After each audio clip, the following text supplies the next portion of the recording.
Hello, loving health community. Welcome to this episode of Cooking with Kate, where I teach you how to make eating healthy simple. Today, we're making a French lentil soup recipe, which was inspired by Dr. Greger's How Not to Die cookbook recipe, and I simplified it a little. I adjusted it to my own personal taste preferences, and I made it just easier, simpler, and more convenient. And this soup is perfect for winter when you just need something cozy and hearty and filling, warm, and it's packed with nutrients and vitamins, and it's just all around a great dish for meal prepping. So going over all of our ingredients, we have our Swiss chard, which I added to the recipe because I wanted something, a little more fibrous, some more vegetables in there. We have our lentils for the French lentil part, red onion, bell pepper, it can be red or orange. I got some minced garlic, which is just easier for me, but you can absolutely buy the cloves and chop your own garlic, and this will be easier for our garlic toast as well. I got a 28-ounce can of diced tomatoes, so the big one here. And so this is definitely a deviation from the original recipe in the cookbook because it called for about 28 vine-ripened tomatoes that you just let stew and cook on the stove, which I'm sure would be absolutely delicious, but we don't have time for that. So we're using canned tomatoes here, and it turns out just as good, I promise. We're using vegetable broth. It calls for 5 cups of veggie broth, and this box will give you 4 cups here. But this is the regular, it's not the light sodium one. And so what I do is I use the 4 cups in here, and then I just add a cup of filtered water and maybe a little bit more salt and seasonings. That way you don't have to buy 2 of these and leave one open in the fridge, barely used, if you're not going to be using veggie broth in any other recipes throughout your week. 2 zucchinis. It called for 1 yellow squash, but these ones were so little, I just got 2. Aren't they adorable? They're like little maracas. And of course, sourdough bread for our garlic toast. You don't have to use sourdough. You can use any whole grain bread. This one is actually not whole grain, and I wanted to go over that because I don't know if you can see it, but it says cracked wheat, and so that's kind of misleading for people who don't know what a whole grain is or are easily swayed by some of the marketing tactics of the food company. So if you look at the ingredients on the back, the first ingredient is unbleached wheat flour. If it was a whole grain, it would say whole grain flour, and it does not. So it's a little bit misleading because there was this type and then just the regular sourdough, so you can easily understand how someone would be like, oh yeah, cracked wheat, that's definitely healthier. But if you are intentionally going for a whole grain bread, look for that whole grain wheat or whole grain flour label on the back. I was just going for regular sourdough, so this works great for me. And then salt, pepper, and our spices are going to be a little bit different. The recipe calls for a special spice blend that I'm assuming you already have pre-made and just sitting around your kitchen, and I did not have that and did not have time to blend all the spices together, and so I just throw in my favorite spices that I think are very similar to what the blend calls for, and that is basil, Italian seasoning. You can use Italian seasoning if you don't have all the other ones. That's just a great spice to throw in, or if you can't afford to buy all of the spices at once for this one recipe, Italian seasoning works great. And then some parsley and oregano here. And then everything that we're going to need today, you're going to need a cutting board, a knife, a can opener, measuring cups and spoons. You're going to need a strainer. You're going to need a utensil to stir your veggies with in your pot. Speaking of pots, you need a large cooking pot with a lid, that's very important, and just some filtered water to help the oil-free cooking process along. Okay, so let's get started. This soup is super quick and simple, and like I said before, it's just easy to have already prepared in your fridge, and when you're hungry, you just pop it out, put it in the microwave or reheat it on the stove, and you have yourself a healthy meal ready to go right then and there. Can't get much better than that. So if you haven't already, rinse or wash your chard. I've already rinsed mine, and I just had it resting here on a paper towel to kind of dry off. And the first thing we're going to do after that is begin to chop our vegetables. So you're going to take a knife. Let's see, which knife do I want? I'm going to go for the big knife today. And just chop your red onion. I'm sure everyone knows how to chop a red onion, but in case you don't, I just cut the ends off, I peel the skin off, and I just dice it up. So that's what I'm gonna do here. It also helps to have a bowl or something just to keep all of your scraps in. And then if you have a compost, you can take that directly out to your compost in the garden to decompose and let the microorganisms digest everything to feed your garden, but I do not have that, so it's just gonna be sitting right here. It's kind of out of the view of the camera, you can't even really see it. And then I'm also going to preheat my pot to a medium, just about a medium-high heat, and let that heat up so when the onions hit the pan, they should be sizzling. So I'm loosely dicing my onions. Of course, if you preferred sliced onions, that works great. This is for you. You do what you like. Red onion does seem to be a bit more potent than a sweet onion, white onion, brown onion. So if onion really isn't your thing, but you like the flavor of it and what it does to soups, definitely chop it a little bit finer.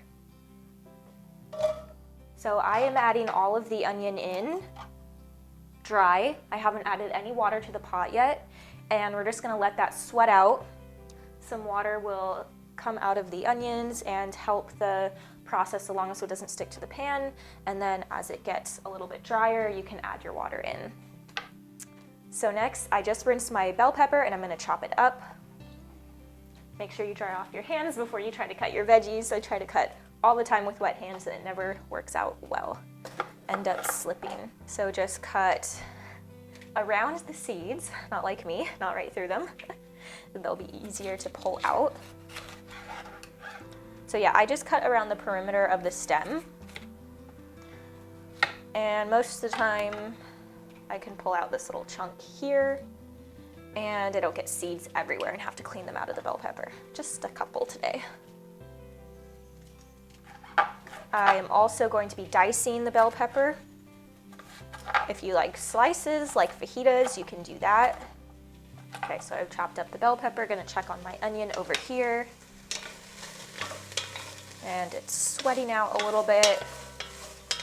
Just starting to stick. I think I'm gonna let it go a little bit longer before I add a splash of water in. And then as you add the other vegetables, especially the zucchini and squash, those are pretty water rich. They're gonna sweat out a lot. It also just depends on the quality of your pan. This is a really nice pot, so I'm not going to need to add as much water because the veggies just won't stick to it as much. So adding in my bell pepper. I also like to dice these ones. I just cut them into little coins and then I quarter them. And none of the vegetables that I got were organic besides the chard, just because I'm not even sure if they had non-organic chard at the store. I got all of my ingredients at, it was just a regular grocery store. It wasn't a fancy health food store. I'm a big proponent of getting your vegetables at the cheapest price you can, you know, as long as they're good quality up to your standards. Eating healthy definitely does not have to be expensive. Yeah, so just depending on how thick I cut them into coins, I will half them or quarter them, and there's probably a more professional, nicer way to do this, but I just do it like this. You can do it how you want to do it, whatever works for you. And I just put them all into the pot as I go.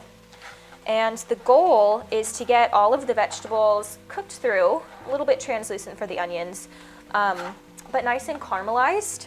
If you don't have time to do that, because it just does take a little more time, especially if you're throwing everything in together like me and not waiting for each veggie to cook down before you add the next one, it will still taste really good.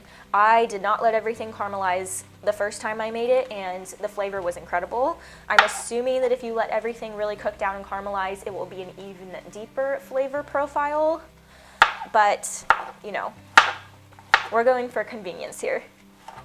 Okay, gonna give everything a stir, make sure nothing is sticking too much to the pot. Ooh, I hope that you guys can hear this sizzle. So it's a bit brown on the bottom, not sticking, but the zucchini is just starting to release a lot of its water, and it's gonna help that glaze on the bottom. incorporate into all of the vegetables and not stick to the pan. So I'm not gonna add any water just yet. I'm just gonna let it do its thing, and I can see it's already coming off the bottom. Okay, next, the little yellow squashes.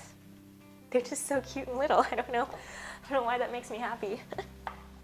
And if you don't like zucchini or squash, put a different veggie in. There's no rule that says you have to eat certain vegetables when you're eating healthy.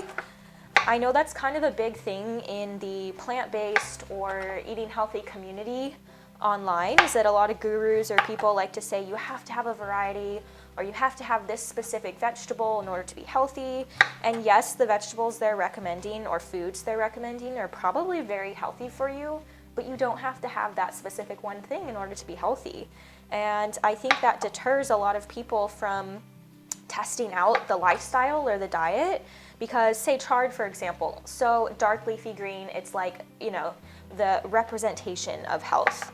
And they're like, but I don't like chard, therefore I'm not going to succeed on this diet. And if you had this soup and you have oatmeal and you have all of these other healthy recipes, but you just don't happen to have chard in them, you're still gonna be fine. You're still gonna be healthy, you're still gonna reduce your disease risk. You don't have to have that one specific thing. Yeah, the squash specifically can get a little bit seedy. These ones don't look too bad, but the one I used last time was a little seedy, which, nothing wrong with that. I think if you're a smoother texture person, you might not like it. Once it cooks down into the soup, it softens the seeds a bit. So for me personally, it kind of adds a texture that I like, because I find that a lot of soups can get really mushy. And that's nice once in a while, but I also like the different textures within the soup. And the fiber definitely helps with that, with certain vegetables and adding them at different times so they don't cook down all the way all together. And the lentils will definitely help with the texture as well. Okay, so everything is starting to cook down. Adding this in, and we're gonna add the chard last, so just let that hang out there. We haven't forgotten about it. It's gonna go in eventually. But this is our last veggie for now. So stirring that all up. And another thing that I changed from the original recipe is, again, I'm sure this would have tasted wonderful, but it said to cut up all the veggies and put them on a baking sheet and season them and then roast them in the oven for 20 to 30 minutes and then add them to the soup. And I was like, no, this is gonna be a one-pot dish. That's more my style. So if you wanna try that out, give it a go, but this way is just as delicious. Okay, so everything is cooking down. The red onion is now translucent. It's not quite caramelized yet. I'm not sure if I'm going to let it sit long enough to be caramelized, but in just a couple moments, we're gonna add all of the spices in. Oh, it's gonna smell so good. Okay, so if you like to measure out all of your spices to the T, I'm sorry, this is going to be frustrating for you, but I eyeball my spices and I kind of just go off of experience and what I think is going to be best. I mean, the more spices, the more flavor it's gonna have, and you can always add more spices in later. They're not gonna be toasted and cooked along with everything else, but I think it will turn out just great. Usually I end up experimenting with all of the different ingredients and amounts and recipes, and it ends up really good most of the time. I would say just baking, you don't quite want to test the boundaries too much because it really needs to be a formula for everything to rise properly and come together. But with cooking, flavor profiles, experimentation, like that's what it's all about. We're just gonna go with it today. And then you can play around and figure out if you want 1 tablespoon, 2 teaspoons, all of that good stuff for your own preference. So we're going to start with some parsley. I'm probably gonna do about 1 tablespoon of parsley. I'm gonna add about the same of oregano. It smells so good. Just a good coating. I'm gonna put some basil in. The recipe calls for fresh basil on top at the end, but I have dried basil, so we're gonna put it in right now. Maybe 1/2 tablespoon of that. And then I'm also going to salt at this stage. I do not sodium restrict, and I do not recommend sodium restriction. The foods that you eat on a plant-based diet are already low in sodium, and especially if you're an athlete like me, or you work out and sweat a lot, which you should be doing anyways just to be a healthy person, you need salt, and you need those minerals that are in salt and all of the electrolytes and everything like that. So do not be afraid of salt. If you do have high blood pressure or are genetically prone to have your blood pressure spiking in high salt situations from your diet, which is a genetic predisposition that doesn't happen with everyone. Usually most people, once they switch to a plant-based diet, they can handle a lot more salt. Or I guess it's not a lot more in comparison because again, the foods we're eating are naturally a lot lower in sodium. But you can salt your food at the end if you still want that salt flavor. You can put it right on top just before you're about to eat it. That's what a lot of low sodium people recommend, to not salt during the cooking stages, but to just salt at the very end before you eat it. Some pepper.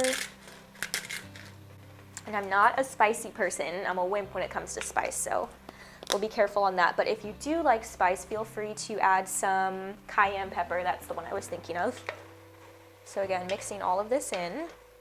And while this continues to cook down, we are going to open our diced tomatoes. I love using canned tomatoes for soups and stews and chilies and just really anything that I can use them in because they're so easy.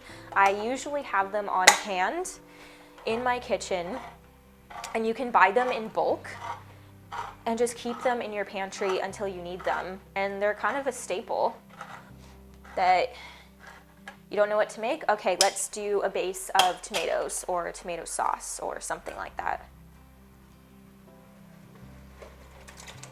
We're gonna put in a couple teaspoons of minced garlics, which will even out to 3 to 4 garlic cloves, however many you like. I love garlic, so we're definitely going to do heaped teaspoons for this one. And this is not roasted garlic. Yeah, it's just minced garlic. So if you wanted to put it in, I would say in between the onions and bell pepper, maybe before all of the squash goes in, just so it can get a little caramelized in there. You definitely don't want to burn your garlic though, so be careful. Let's do one more. And that will be wonderful. We're gonna keep this out because it's going to be the perfect ingredient for our garlic toast to have with our soup. Okay, so once that's all mixed together, we're gonna rinse off and pop in our lentils.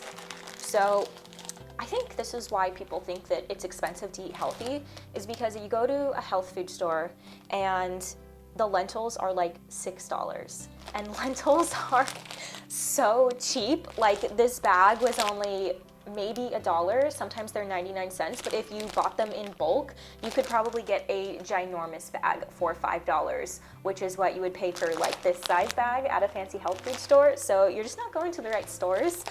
They have these at the regular grocery store. They're usually in where all the dried beans are, so in that section.